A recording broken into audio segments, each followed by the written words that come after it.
রান্না করবো লাচ্ছার সময়। লাচ্ছার সময় রান্না করার জন্য আমি কিন্তু কড়াই বসিয়ে দিছি একটা চুলার মধ্যে। কড়াই বসিয়ে দিয়ে আমি কড়াইর মধ্যে দিয়ে দিয়েছি সামান্য ঘি দিয়ে কিন্তু আমি লাচ্ছার সময়টা ভাইজে নিলাম।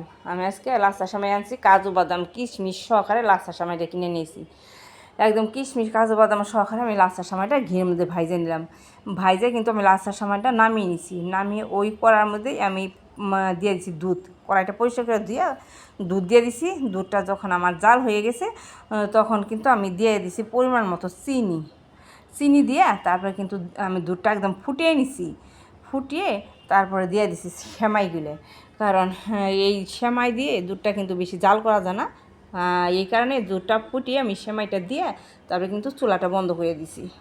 বন্ধ করে দিয়ে সেমাইটা রান্না করে নিতে হবে। আমার এই লাচ্ছা সেমাইয়ের রান্নার ভিডিওটা যদি ভালো লেগে থাকে তাহলে পেজটি সাবস্ক্রাইব করে আমার ভিডিওতে একটা লাইক করবেন। আর এরকম কাজু বাদাম কিশমিশ সহকারে লাচ্ছার সময় কিনে আনবেন, রান্না করে খেয়ে দেখবেন কত ভালো লাগবে। ওই কাজু বাদাম কিশমিশটা সেমাইয়ের সাথে মুখে পড়বে আর খেতেও ভালো লাগবে। আর আমার সেমাই রান্নাটা খুব সুন্দর হয়েছে। আমার অনেক সময় আছে যে সেমাই রান্না করলে কিন্তু সেমাই গইলা যায়, দুধের সাথে একদম মিশা যায়।